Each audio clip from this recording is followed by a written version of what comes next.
Welcome to the deep dive. Today, we're really zeroing in on La Liga, Mm, specifically FC Barcelona and Real Madrid. We've looked at the latest reports. yeah, plenty to unpack there. Right. And our mission really is to, cut through the noise, get you the key insights. Form, tactics, key players. Exactly. And of course, the next El Clásico looming.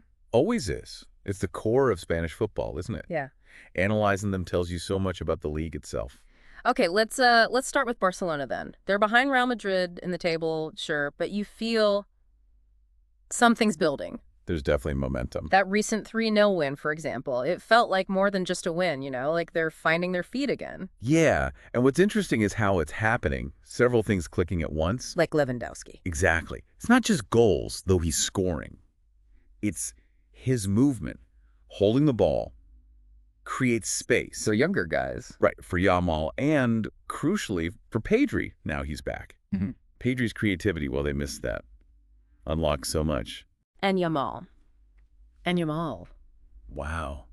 He plays with no fear, does he? None at all. It's genuinely exciting, brings a real edge to their attack. And it feels like Xavi's tweaking things tactically, less of the endless tiki-taka, more direct. Precisely. Still keep the ball, obviously, but getting it forward quicker. Faster transitions. Yeah, it makes it harder for defenses to set up, doesn't give them that time. And Frankie de Jong seems key to that change in tempo. Oh, absolutely. His control, knowing when to push, when to just keep it. Yeah. He's vital for managing that faster pace. With all that focus, though, is Ilkay Gundogan maybe flying under the radar a bit? That's a really good point. His experience, his tactical smarts. Positioning, breaking up play. Exactly. And those late runs. He gives them such balance in midfield. Maybe not the headlines, but, essential. Okay, let's switch over to Real Madrid.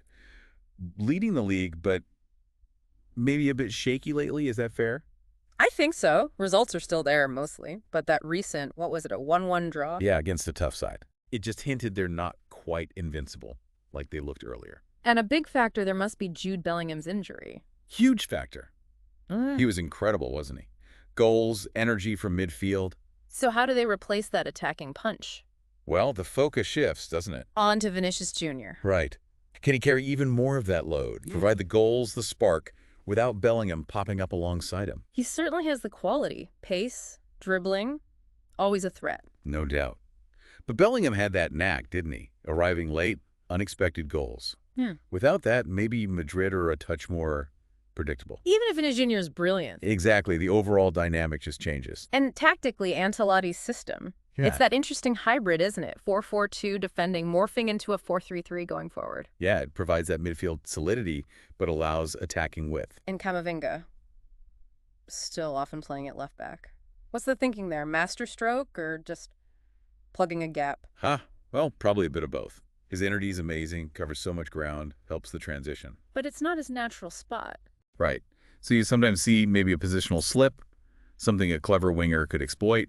It works mostly, provides flexibility, but long term, who knows? And Rodrigo's role changes too, without Bellingham. Yeah. Seems like he has to drop a bit deeper sometimes, link the play more, rather than just being that direct threat up top, adapting. Okay, this sets up some great head-to-heads. Let's compare Vinicius and Lamine Yamal. Ooh, nice one. Speed and direct running versus youthful creativity. Yeah, Vinicius, just electric pace, beats players constantly. Yamal, so young, but so direct and, well, creative. Statistically, Vinicius maybe got, 0.7 goals, 0.4 assists per game, about 3.5 dribbles. That's all right. And Yamal, maybe closer to 0.4 goals, 0.3 assists, fewer dribbles, maybe 2.8. Something like that. So based on that, who's having the bigger impact right now? It's tough. Vini's numbers, the goal contributions, they directly win points, And he's done it in big games for years. But Yamal. But Yamal, yeah. It's the unpredictability, the spark he gives Barça, willing to try things, take risks. That doesn't always show up in stats, does it? True. So Vini's maybe more decisive on the score sheet, consistently. But Yamal's emergence, it's changed things for Barcelona, given them a whole new dimension, maybe. Yeah. Equally important impacts, just different. Interesting way to put it. Okay, midfield battle then. Real Madrid, Cruz, Valverde experience, dynamism. The engine and the controller. Versus Barcelona, Pedri, Gundogan youth, intelligence, maybe. Yeah. Vision and experience combined. It's a classic contrast. So who controls the game? Which duo has the edge? Cruz's passing, his control of rhythm, it's legendary. And Valverde's energy is just relentless. Can't argue with that. But then you have Pedri's vision, those intricate passes, plus Gundogan's smarts, his movement, especially with Barca playing quicker now. You think that gives them an edge? Possibly a slight one. That dynamism from Pedri, backed by Gundogan's know-how in tight spots. It would help them break lines, maybe establish control. But, never underestimate Kroos and Valverde in these massive games. Their composure is huge. Okay, so all this builds towards the next El Clásico, Now it's- October 27th, right? Yeah, already marked on the calendar. The hype is building. What are the key individual duels you'll be watching closely? Well, assuming they're fit, the keepers are always huge. Yeah. Courtois versus Ter Stegen. Both can win a match on their own. True. But for me, the really fascinating one is likely Araujo against Vinicius Jr. Ah, yeah, it's that battle again. Araujo's got that mix, hasn't he? Pace and power. He's often given Vinicius trouble. That flank will be crucial. So the big tactical question then, for us and for everyone listening, Real Madrid's counterattack. It's deadly. Ancelotti hallmark. Can they exploit Barca if Xavi pushes his defense high?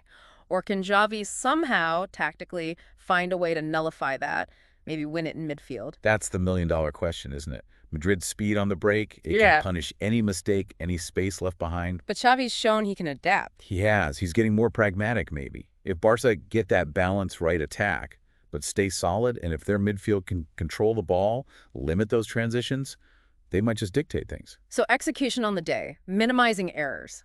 Pretty much. Precision, composure, who blinks first.